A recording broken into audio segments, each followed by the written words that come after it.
Now you may be wondering, what is the best Digimon game? Well, it's not this. Okay, but hear me out. This is Digimon Tamers Reborn, a fan game I recently found when I was talking with my friend Swanky. I was looking for Digimon games, if I'm honest. There weren't really a lot of them. And so through my hours of research, 20 minutes, I ended up finding this.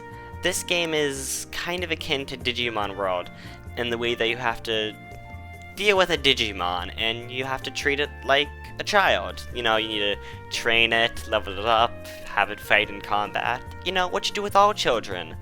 And we start off with this thing.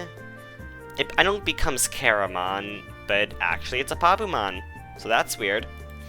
This game is honestly a lot of fun. Here we kind of just look at our little Pabumon as it bounces around. Isn't it so adorable? We train it up a bit and then we have it fight in combat against a dummy. But it does pretty good jumping up and down. I think it'll become a fierce warrior someday. Look at it go. Truly a warrior. And that's mostly what the combat is like in this game. If you defeat an enemy, you get some XP. And oh look, our Pabumon's evolving. What will it become? A gremlin. Literally a gremlin. Well, that's no matter.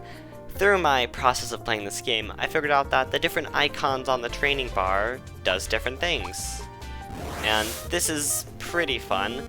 We end up fighting a Renamon, and unsurprisingly, it goes really well. I honestly forgot about that. This is, I believe it's called Championships? I could be wrong.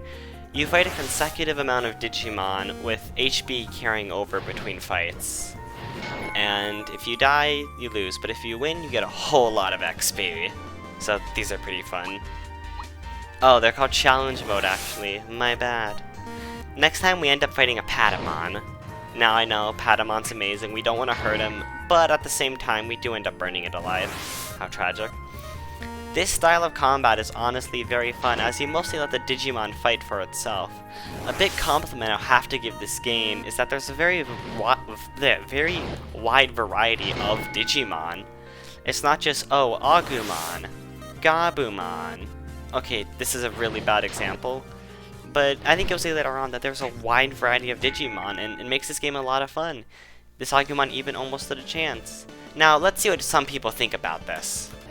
Okay, now, the gamer guy, Stuart, right? Me? Yes. What do you think of Digimon Tamers Reborn? That's a game. Okay, cool. No, let me look. Okay, what is your favorite Digimon game? Definitely Digimon Tamers Cathode / Digimon Tamers and Code Vidramon version for the WonderSwan color. That's real? Hey, what's your favorite Digimon game? Digimon Masters. You missed me. Okay, we're not going to talk about that. While Digimon Masters is certainly a Digimon game, it has a lot of downsides. For example, the game is mostly pay to win. And that's it. The game is fun, but mostly pay to win. Now, Digimon Tamers Reborn is quite simple for a Digimon game at least. I did not play any of the original Digimon World games, but I have played Next Order, and this seems like an improvement and a downgrade from that. It has some of the most common known things for Digimon World, having the little icon bar where you stop it at the right time to get an upgrade to your Digimon statuses. However, at the same time, the game does have a downside, as in it's all just pixels. That's kind of it. You can't really explore it or adventure much besides the normal quest. And one thing I'll honestly say about the game is it's very grindy, like extremely. It took me a long time just to Digivolve my Digimon into a champion.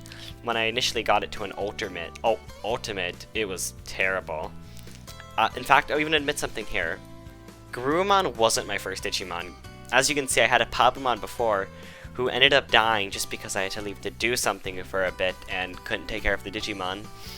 You need to be very careful with treating the Digimon in this game, since if your Digimon dies, you have to start from scratch. The only thing you have is your bits and food. So, well, that is a downside. It definitely follows the original story. Now, here's what happened before Garurumon died. As you can see, I ended up getting a Were-Garurumon, Zwart, I believe. this was pretty cool, and sadly this one did end up dying to my negligence. I will not be going to court or to jail. And that's all I'm saying for that. Anyways, as you can see, the stats are a lot higher for Ultimate Level Digimon, with HP around 4,000, and we can take on Ultimate Level Digimon now. As I found out later, you can actually take down Megas with an Ultimate. Here we end up fighting against May Crackmon, I believe, which I like to illustrate how that shows that this game has a lot of variety of the Digimon you can face, along with, as I said earlier. And the game's just, in general, pretty fun. You can do stuff like fight bosses and take down dungeons later on in the game. However, I'd like to say I'm not actually at that point yet. As I said, the game is very grindy, and I can assume you can only take that on with mega levels. Here's another part of the game, the Digital World Hunt, and this, I honestly don't know.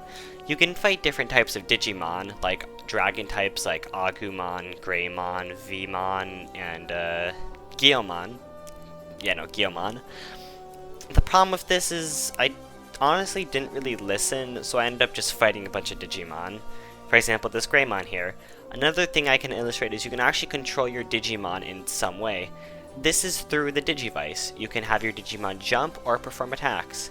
It has a cooldown, and your Digimon does act on its own. It can fight and jump on its own, of course. This isn't Pokemon. JK, I love Pokemon.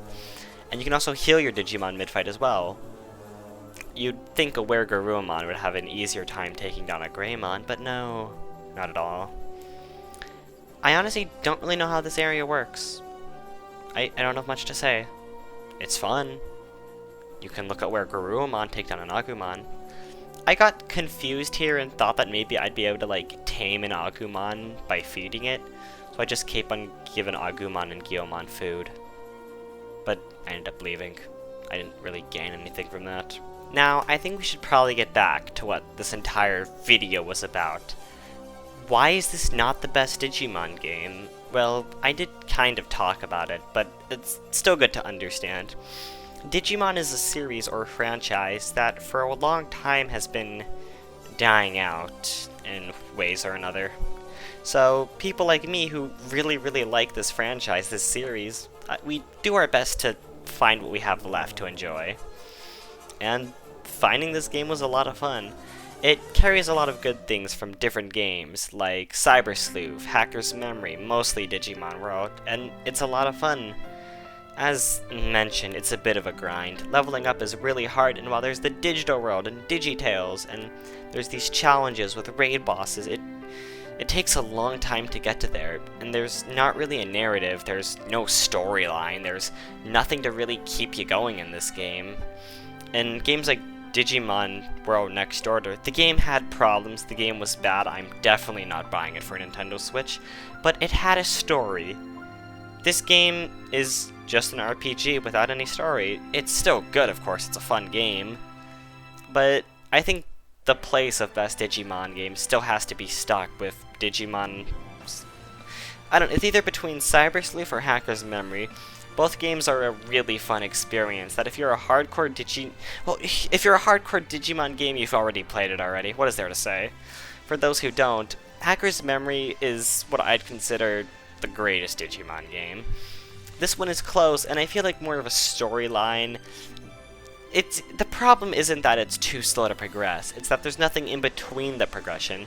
You just keep on progressing to fight the next opponent, or next level, champion, ultimate, mega. Nothing to keep you going, and it kinda sucks. This game definitely has potential. Putting on YouTube videos in the background while recording this game is a treat, seeing the Digimon fight.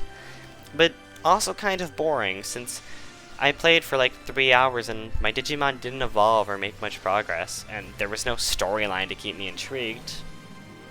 So, is Digimon Tamers Reborn the best Digimon game? No. Is it the best Digimon fan game? I'd say yes.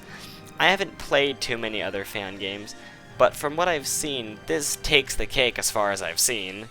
It's not the best, it has issues, but what Digimon game is perfect? Okay, maybe Hacker's Memory or Cyber Sleuth, but that's besides the point. I'd recommend everybody to play this game. It's a free download. You can just go online, search up Tamers Reborn, and there it is. As you can see, you can fight Digimon like Megadramon. I don't actually know if this is Megadramon, I'm gonna be honest with y'all. But still, the point comes across. This game is fun. And from what we've seen, Digimon has been making a big resurgence later. We have news about a movie coming out, possibly a game about the Olympus 12. Digimon Survive doing better than people thought, and possibly a new game. This franchise is going in the right direction, and I'm excited to see what happens next. Thank you all for watching.